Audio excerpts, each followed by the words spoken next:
Hello everyone, આજે આપણે બનાવીશું બ્રેડ પકોડા। મિક્સિંગ બાઉલમાં 2 કપ ચણાનો લોટ, સ્વાદ પ્રમાણે મીઠું, 1/4 ચમચી હળદર પાવડર, ચપટી હિંગ, 1 ચમચી અજમાને હાથેથી ક્રશ કરીને ઉમેરશું જેથી સરસ એવો ફ્લેવર આવશે।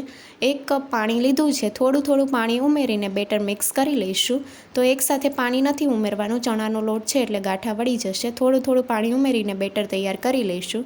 બેટર તમને બતાવું તો આ રીતનું હોવું જોઈએ, ચમચાનો પાછળનો ભાગ કોટ થાય એ રીતનું બેટર આપણે તૈયાર કરવાનું છે। બેટરને 2 થી 3 મિનિટ માટે એક જ ડાયરેક્શનમાં ચલાવતા રહીશું જેથી તેમાં હવાના કણ ભરાશે અને હવે ઢાંકીને 20 મિનિટ માટે મૂકી દઈશું। ત્યાં સુધીમાં સ્ટફિંગ તૈયાર કરી લઈશું। બાફેલા બટેકાને મેં આ રીતે ઠંડા કરી લીધા છે જેથી પાણીનો ભાગ ન હોય। બટેકાને તમારે અગાઉથી બાફીને રાખવાના જેથી તેમાં પાણીનો ભાગ ન હોય અને હવે આપણે મેશ કરી લઈશું।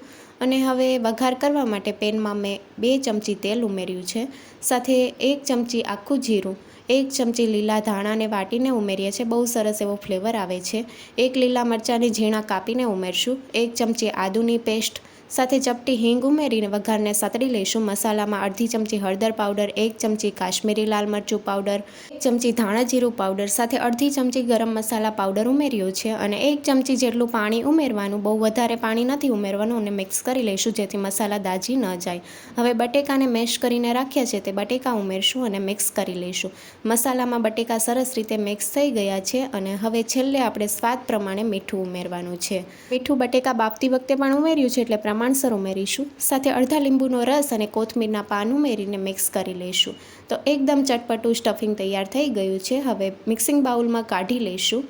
સ્ટફિંગ પણ ઠંડુ થઈ ગયું છે। આ રીતે મેં કેચઅપ લઈ લીધો છે, લીલી ચટણી અને બ્રેડ લઈ લીધી છે। હવે આપણે 2 બ્રેડ લઈ લઈશું। એક બ્રેડ ઉપર ટોમેટો કેચઅપ લગાવી દઈશું અને બીજી બ્રેડ ઉપર લીલી ચટણી લગાવી દઈશું।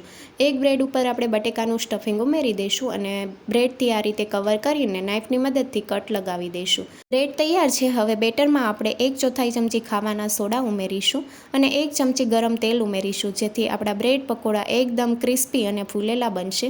તો મિક્સ કરી લઈશું। જો આ સમયે બેટર વધારે ઢીલું હોય તો તમે ચણાનો લોટ ઉમેરીને આ રીતનું કરી શકો છો। હવે બ્રેડને આપણે બેટરમાં કવર કરી લઈશું અને મીડિયમ ગેસની ફ્લેમ ઉપર આપણે ફ્રાય કરી લઈશું। શરૂઆતમાં પલટાવવાની ઉતાવળ નથી કરવાની, આ રીતે ચમચીથી ગરમ તેલ છટકાવશું અને હવે બંને સાઈડથી પલટાવીને ક્રિસ્પી થવા દઈશું, ઝારાની મદદથી કાઢી લઈશું।